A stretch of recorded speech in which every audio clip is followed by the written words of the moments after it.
آج جو ہمارا سب سے بڑا مسئلہ ہے وہ ہے پورنوگرافی، اور یہ تلخ حقیقت ہے کہ لوگوں کو یہ چیزیں میسر ہیں ان کے فونز پر یا انٹرنیٹ پر۔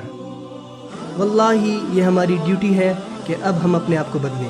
میں آپ کو ایک واقعہ سناتا ہوں، اور جب بھی میں یہ قصہ سنتا ہوں میں روتا ہوں۔ ایک لڑکا تھا جو کہ گزر گیا ایک کار کریش میں، اور یہ واقعہ پیش آیا ایک مسلمان ریاست میں۔ وہ لڑکا وہ عادی ہو چکا تھا فحش چیزیں دیکھنے کا، اللہ اس کی مغفرت فرمائے۔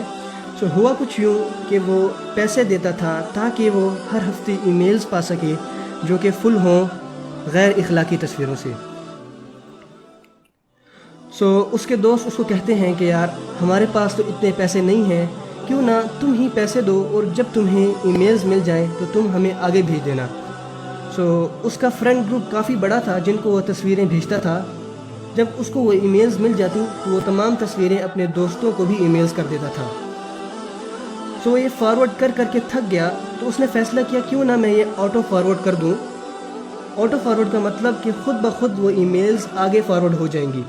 وہ تو مر گیا کار کریش میں، لیکن جب اس کے دوستوں کو اس کی موت کا علم ہوا تو ان کو بہت صدمہ پہنچا اور بہت دکھی تھے۔ کچھ دوست اس کے ساتھ بھی تھے لیکن وہ زندہ بچ گئے۔ آگے یہ ہوا، جب کچھ دنوں بعد جب وہ ایک دوسرے سے ملے اس کے گھر پر، تو وہاں ایک عالم تھے، اور وہ عالم کو بتاتے بہت رہے کہ ہمیں ہر ہفتے ای میلز آتی ہیں ہمارے اس دوست سے جو کہ قبر میں پڑا ہوا ہے۔ اللہ اکبر، اللہ اکبر۔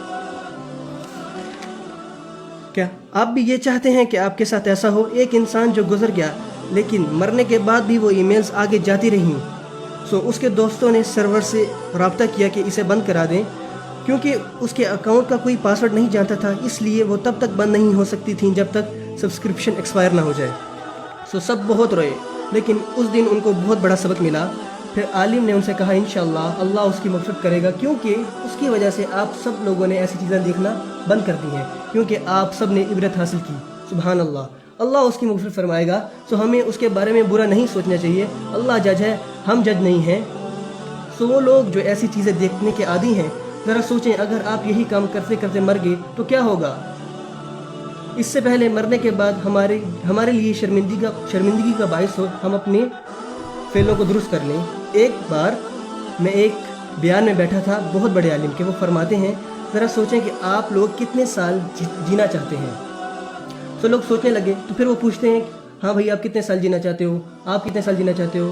ایک آدمی کہتا تب تک جب تک میرا رب مجھے زندہ رکھنا چاہے، ایک کہتا کہ میں 100 سال جینا چاہتا ہوں، ایک کہتا میں 90 سال جینا چاہتا ہوں، پر کسی نے کہا کہ میں مرنا چاہتا ہوں، کیونکہ کوئی مرنا نہیں چاہتا۔ وہ کہتے ٹھیک ہے اگر تم 100 سال بھی زندہ رہ لو، تو جب 100 سال ختم ہو جائیں گے تو کیا ہوگا تمہارے ساتھ؟ Good question.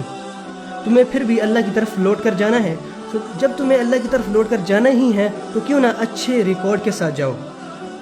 اللہ کی خوشنودی کے لیے جی جان سے محنت کریں۔ بارک اللہ لی ولکم، والسلام علیکم ورحمۃ اللہ۔